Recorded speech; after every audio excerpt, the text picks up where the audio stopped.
Okay, so we did part A. We found from point 1 to point 2, or doing it from point 1 to point 2 gave us the final velocity at point 2. It asks for what the speed is, or what the velocity is, at points 3 and points 4. What you can do is you can use information, but really you should stick to this if you're going to do it that way. So from point 2 to point 3 to figure out what the 3. I don't want to do that, however, for a few reasons. I want to make sure that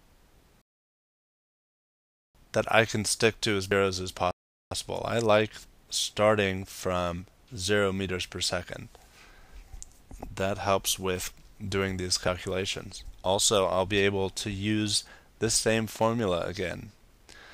So I'm going to do it from point 1 to point 3. I'm going to use this initial velocity. Also, we're using information they gave us. They gave us information on point 1. They didn't give us the information of point 2. So if we're wrong about point 2, then the rest will be wrong. So keeping the information from point 1 will help us in case we made a mistake over here. Let's now. Alright, so part B.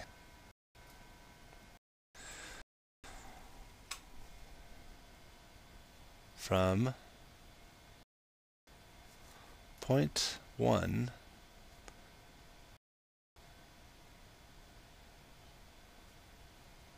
to point 3. Okay. Now the final velocity, I'm going to call not the but the position. I want to call the position 0. Now the the 0.4 was elsewhere. If you look up here, the 0 point was 32 meters below the starting point, right? Went from 32 meters high to 0. I want to change the 0 point.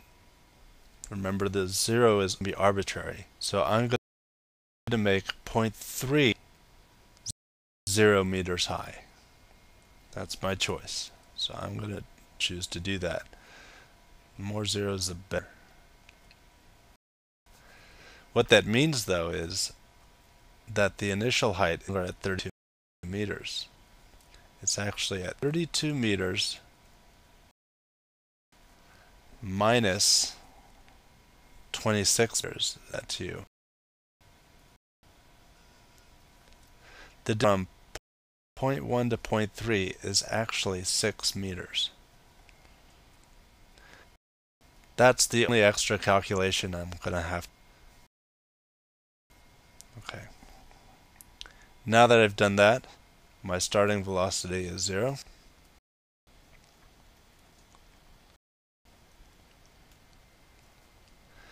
And my final velocity is what we're trying to find. The gravity I already know. I put it in part A. Gravitational acceleration, that is. So, using the formula, the initial kinetic energy plus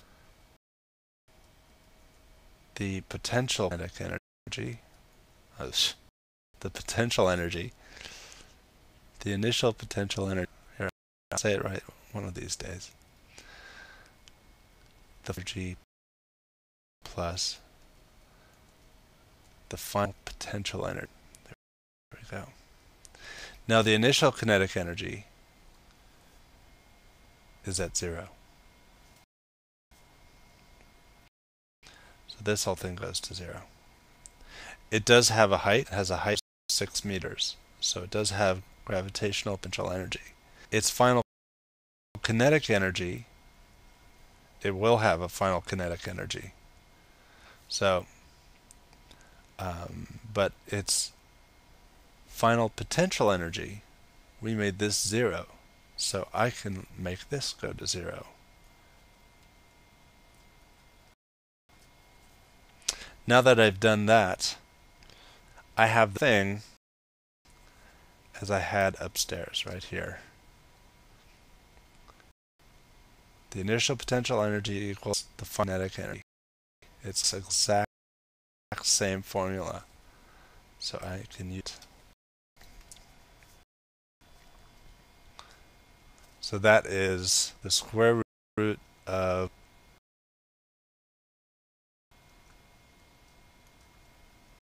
equals final velocity. I plug in those numbers. It's 2 times 9.8 meters per second squared times 6 meters equals final velocity. Let's extend this. Okay. This comes out to be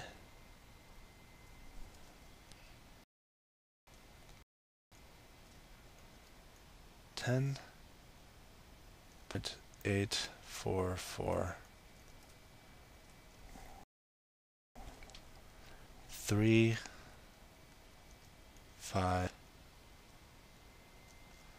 3 3 7 meter per second. Okay.